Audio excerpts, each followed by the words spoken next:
I am Erin Bailey-Boyce. I am 49 years old. I'm a mom and an owner of a small fitness studio in Bracebridge, Ontario. When I look back, as far as I can remember, I was always a nervous and anxious child. And you know, back then, I'm not going to say how long ago that was, but when I was 14, I had my first sip with friends. And it was literally, I think, on that first sip that I was like, this is what I found. This is what is going to help me function normally, what I felt was normal, what I saw my friends, how they were acting. So I knew intrinsically that it was going to be used as a coping mechanism. I couldn't word it then because I was only 14 and didn't understand kind of what was happening. But I knew that it settled me immediately, and the racing thoughts, the overthinking thoughts, the anxiety just simmered. So I knew right then that it was probably going to be a coping mechanism or involved in my life in some way. That was the first experience I had with it. Well, I think anyone who struggles with anxiety, I think overthinking and racing thoughts and just that constant kind of agitation was always present. So I think I knew right away when I sipped the alcohol and I had some close friends over, I immediately just relaxed. The thoughts kind of tamed, the agitation tamed. I was able to let go, be more outgoing. And I didn't even care as much. I was just like able to chill with my friends and have a good time.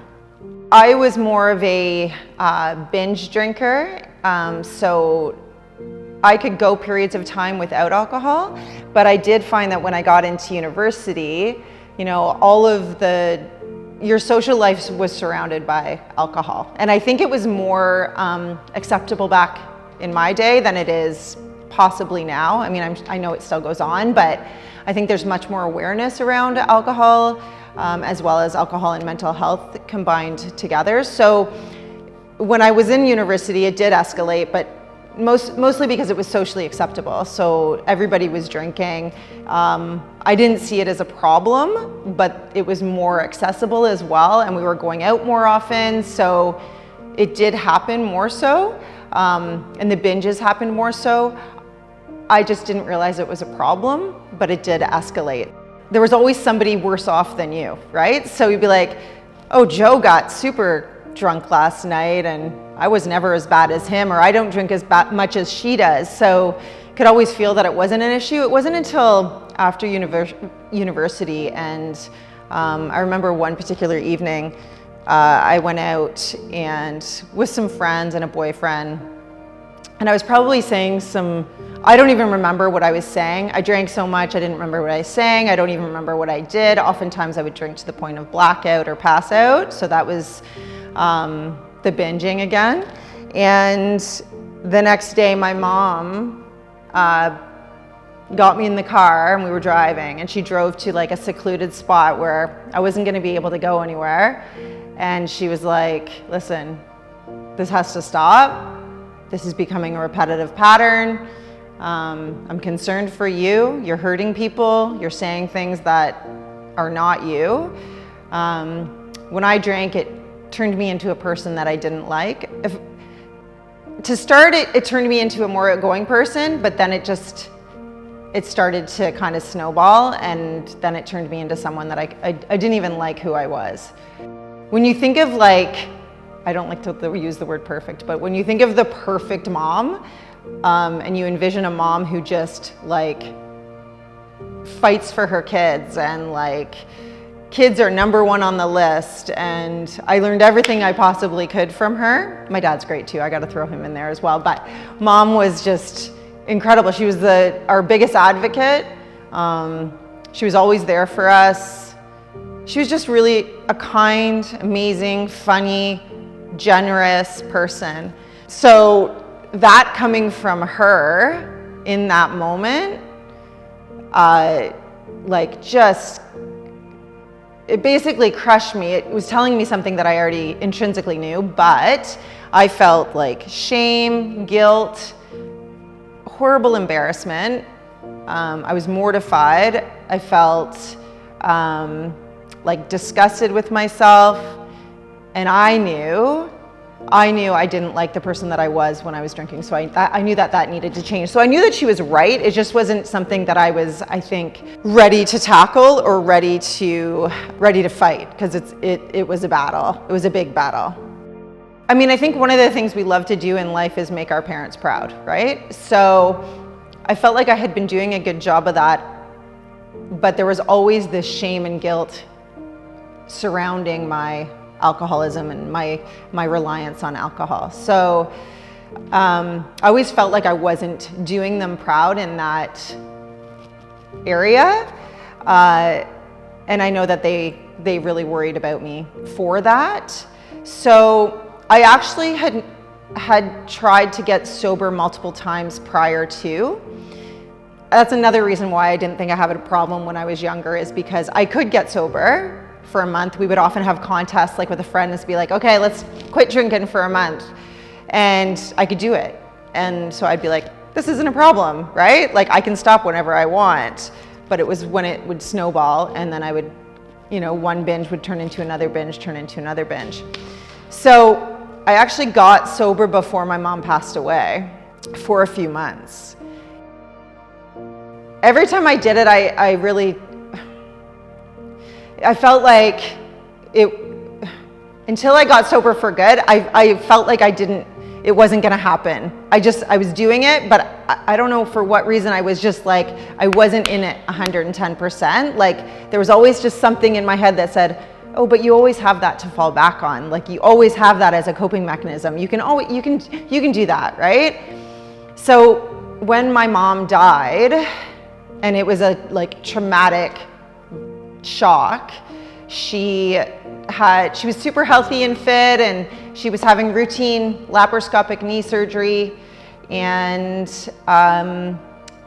one of the 0.05% that developed a blood clot after the surgery. So 7 days later, the blood clot traveled to her lungs, and she had an embolism. Initially, I was sober for a week at her funeral. Like, her funeral and the death, like, I was holding it together.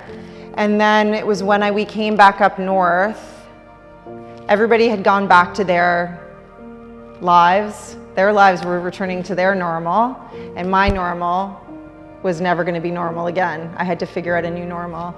And I remember having an anxiety attack, and I was scrubbing the same spot on the counter. Like, I was shaking, and I was scrubbing the same spot on the counter, like, over and over again. And I was like, I don't know what to do. Like, I don't know what to do. I'm like freaking out, because right now I had no one around me to understand the pain that I was feeling. And so I reached for a drink, and then it went, and it was bad.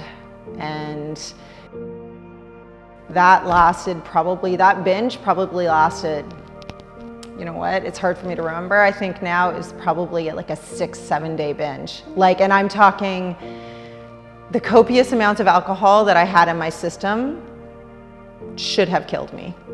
Like, I was talking to a girlfriend about doing this, and she's like, people are gonna think that, you had 2 glasses of wine a night, like you're this tiny little blonde or whatever, and you were just drinking 2.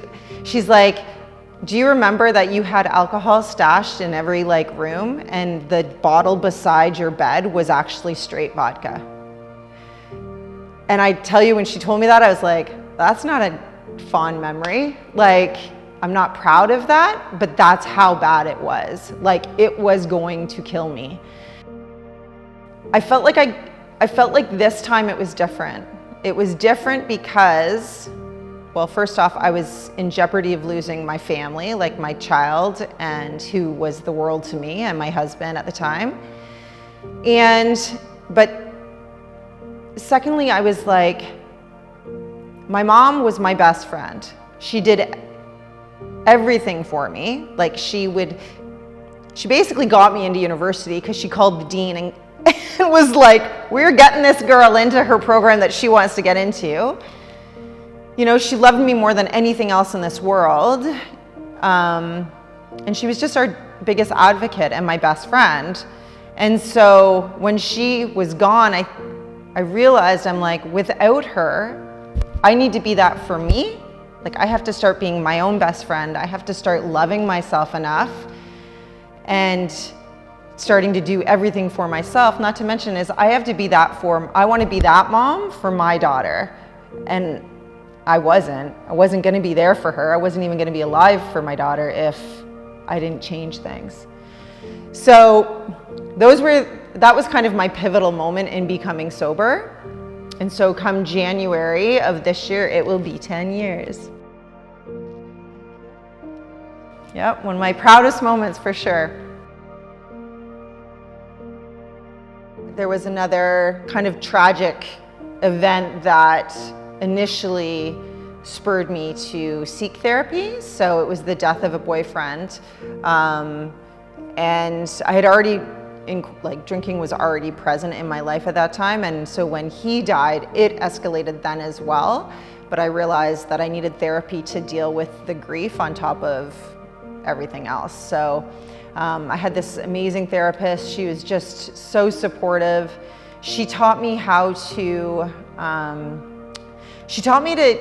to feel. So I realized that the alcohol that once was serving me as a coping mechanism for anxiety and to tame my thoughts and to calm my system, that then transferred into a coping mechanism for my grief. So I then was using it again as a crutch in order to not feel. So I didn't want to feel the sadness. I didn't want to feel the pain of losing my boyfriend. I didn't want to cope with how am I supposed to move on and function in life now that he's gone. And again, that same kind of situation is everybody was on me for 2 weeks, like when that event happened. And then it seemed like everybody was back to their routines and I was like, okay, like what now? So that was a huge escalation as well in my event. Like my pattern of binging was after he passed away. So therapy was a huge help for me. And what she did was she made me realize that how to feel again, like that it's okay to feel, rather than avoid the feelings, because it's either you grieve now or you're going to grieve later. And so she was really supportive, even if I was having slip-ups or continuing to have these binges. She was always there as my support system, non-judgmental, just trying to give me tools that I could use to help me sort of like increase my self-love. She would just, pump my tires too, to tell me how amazing I was. And then she was with me again through the drinking and as it escalated, and then she was with me again after my mom's death. I feel like I'm like one of the lucky ones in regards to alcohol. Like I know in AA, it's like day by day. I think when I first got sober, I was like, it was more on the forefront of my mind, but on a daily basis, it doesn't even cross my mind anymore. Probably because I think that once you love the person that you've become without it, like I never want to go back.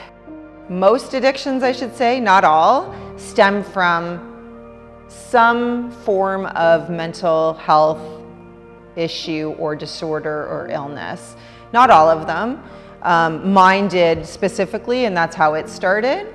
So I feel like seeking help, recognizing it first, like noticing and naming it. Okay, yeah, I've got an issue, I've got a problem.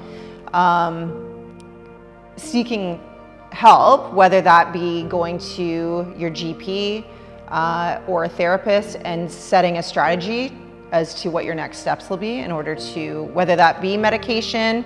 But I also think a crucial aspect with any kind of addiction is your physical health will absolutely affect your mental health. So I know that, like I said, and this is how it ties into saving me, is like movement has been huge. Nutrition is crucial. Hydration, sleep, how to manage stress are all huge components of that affect your mental health. So if those aren't on point, then becoming sober is going to be a lot more challenging. I'm one of those people I likely wouldn't change anything, because I finally love who I am and who I've become, and I feel like all of my trauma and drama and steps and journey to get me here is what was needed in order to get me here. And I feel like God, for sure, had a much bigger plan for me. So I used, during my struggles and in my attempt to get sober, I really do remember like looking in the mirror and being like, you're disgusting, you're sick, you're weak, you can't do this. Like I remember looking in the mirror, and it's such a sad memory that I have, because I think of that girl now and how badly she was hurting. And so it was in those moments that I relied on God, and I used prayer to help me get the strength to heal and to not hurt anymore. Or if I'm gonna hurt, just to be able to cope with it in a better way and to survive, like save me. I remember praying, God, please just save me from this, save me from this pain, from this torture, from these constant thoughts. And so it was, so like you said, or with your question, I wouldn't change anything, but I honestly feel it was likely my mom's death that got me the opportunity to get sober.